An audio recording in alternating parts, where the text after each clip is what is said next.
आज तक पता था कि आपके बचपन के फेवरेट कार्टून को किस कंट्री ने बनाया है? आज हम ऐसे ही फेमस कार्टून्स और उनकी कंट्रीज के बारे में जानने वाले हैं, तो बने रहना वीडियो के एंड तक। Number 3, USA. इस देश में बने कार्टून्स की शुरुआत हम उस कार्टून से करते हैं जिसकी पॉपुलैरिटी इतनी ज्यादा है कि इसके सिर्फ मर्चेंडाइज से 2019 में निक ने 45,000 करोड़ रुपीस कमाए थे। अब इससे पहले आप यहाँ वहाँ अपना दिमाग दौड़ाने लगो, मैं आपको बता दूं, मैं स्पॉन्जबॉब की बात कर रही हूँ, जो अपने फ्रेंड्स के साथ मिलकर अंडर वाटर सिटी में खुराफात करता है। जो लिस्ट बढ़ते बढ़ते इतनी बढ़ गई है कि स्पॉन्जबॉब स्क्वेयरपैंट्स को 5th longest running American animated series का टाइटल तो दे ही दिया गया है। साथ ही निक जिस पर ये टेलीकास्ट होता है उस चैनल पर भी स्पॉन्जबॉब के एडवेंचर को हाईएस्ट रेटेड सीरीज का टैग दिया हुआ है, क्योंकि इस फेमस सीरीज के 13 सीजन बने हैं, जिसने 1999 से 2020 तक अपनी चिल्लर पार्टी वाली ऑडियंस को एंटरटेन करने का एक भी मौका नहीं छोड़ा। तभी तो इसकी पॉपुलैरिटी को देखते हुए स्पॉन्जबॉब के मेकर्स ने इसके 2 spin off camp horror SpongeBob under years and the petri star show बनाया था, जो 2021 में प्रीमियर हुए थे। और इंटरेस्टिंगली ये स्पिन ऑफ ने न सिर्फ मेकर्स की ही तरक्की करवाई, बल्कि इसकी टेलीकास्टिंग Amazon प्राइम पर होने से चैनल की सेल्स भी 65 टाइम्स ज्यादा हो गई। तभी तो स्पॉन्जबॉब स्क्वेयरपैंट्स को 6 any awards, 8 golden reel awards, 4 Emmy awards और 18 किड्स चॉइस अवार्ड्स मिले हैं। इस लिस्ट में दूसरा कार्टून बेन 10 है, जिसकी एलियन बनने वाली शक्तियों ने कार्टून नेटवर्क को भी शक्तियाँ दी थी, और कुछ यूँ दी थी कि इस कार्टून की पॉपुलैरिटी की वजह से ये चैनल पर चलने वाला अब तक का सबसे लंबा फ्रेंचाइजी है, जिसने दुनिया भर में 45,000 करोड़ रुपीस अपने रिटेल सेल से कमाए, क्योंकि इसके 5 टेलीविजन सीरीज और 4 फिल्म 5 सालों के टाइम स्पेन में टेलीकास्ट हुए थे, जो इतने ज्यादा पॉपुलर थे कि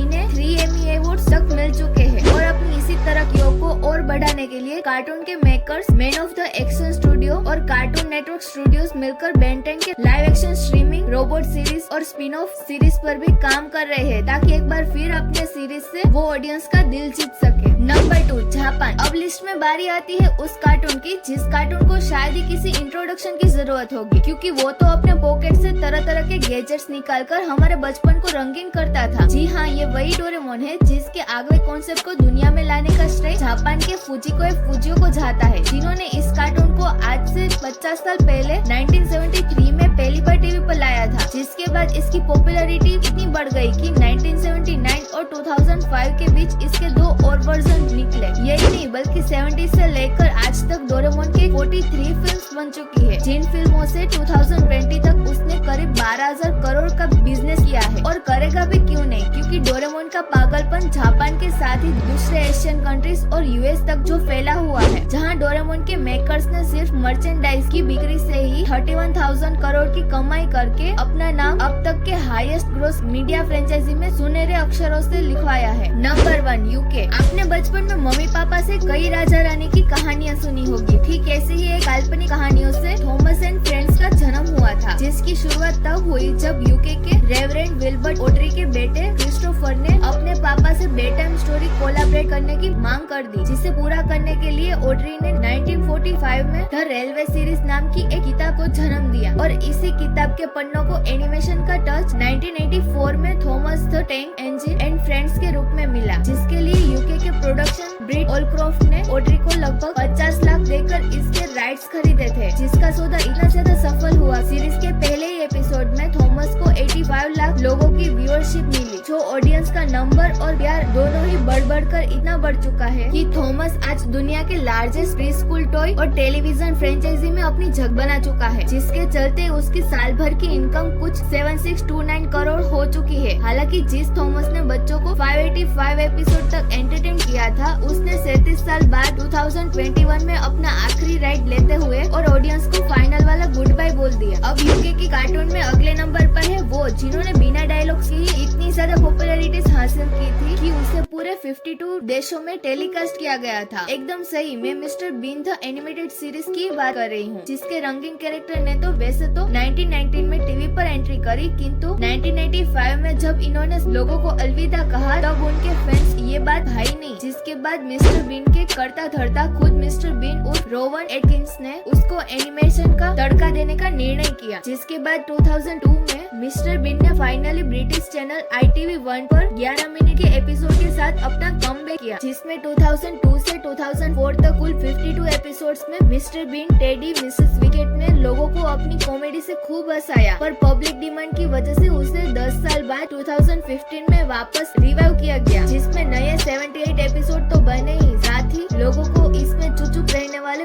मिस्टर बीन की जगह डायलॉग्स बोलने वाले मिस्टर बीन से मिलने का मौका मिला। गाइस, आज की वीडियो अच्छी लगे तो वीडियो को लाइक कर और ऐसे ही अमेजिंग वीडियो के लिए चैनल को सब्सक्राइब कर लें। Thank you for watching.